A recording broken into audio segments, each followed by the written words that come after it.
I wanted to kill myself today. Because of you, I now do not. Thank you, beautiful person. Those were the words that a homeless man called Chris wrote on a tiny slip of paper after one kind-hearted woman bought him a coffee and a bagel, sat with him, and just had a chat. How this young woman's decision to stop and listen to this homeless man changed her life. A photograph of the touching note was shared on the Love What Matters Facebook page and has since garnered nearly 700,000 likes. It has also inspired hundreds of people to open up about their experiences of kindness as well as how they've struggled on during particularly tough times. Casey Fisher was heading to Dunkin' Donuts when she spotted a homeless man sitting on the side of the road, picking up change.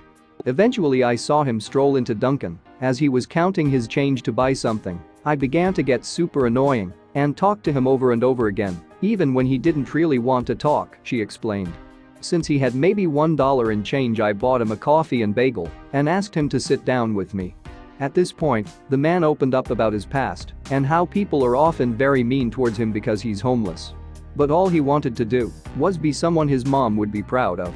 He also spoke about how drugs had turned him into the person he hated, how he'd lost his mother to cancer, and how he never knew his dad. During their conversation, Casey discovered that the man's name was Chris. Chris was one of the most honest and sincere people I've ever met, she said. After an hour of chatting, Casey realized that she needed to get back to class and said goodbye to Chris, who then asked her to wait so he could write something down. Handing me a crumpled up receipt, he apologized for having shaky handwriting, smiled, and left, she said. After Chris had gone, Casey opened the note which said, I wanted to kill myself today. Because of you, I now do not. Thank you, beautiful person.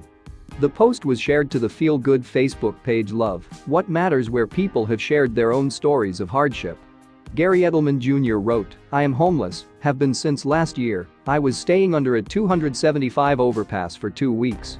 I am now in a program at the Salvation Army. I am doing better now. Just got a job today and start tomorrow, so my life is looking better each day. I am not proud of how I end up here, but I am getting myself out of it by the grace of God.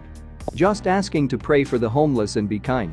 Joe Goldstein added, I left an abusive situation, and for almost 3 years I was homeless, and without my 2 kids, I got a job, my own place, and got my kids back. I am now a single mom of 4 and I may be struggling, but I am doing okay, and I keep going forward. Meanwhile, Lori Alexander had her own heartwarming story to share. She wrote, a few years ago, I was in line at our local post office, and behind me in line was a, obviously homeless, man. He was dirty and obviously hadn't bathed, combed his hair, or changed clothes in who knows how long. The others in line stood back several feet from him and had a distinct look of disgust on their faces. I hadn't even noticed him until the woman behind the counter had looked up, saw him, and her facial expression grew angry, and she rolled her eyes. It was then that I had turned to see what or who had spoiled her day. My eyes caught the eyes of this man, and he immediately looked away. I knew he felt shame or embarrassment. I smiled at him and said a soft hello. He glanced up at me and noticed I was talking to him. And for a brief moment smiled and again looked down.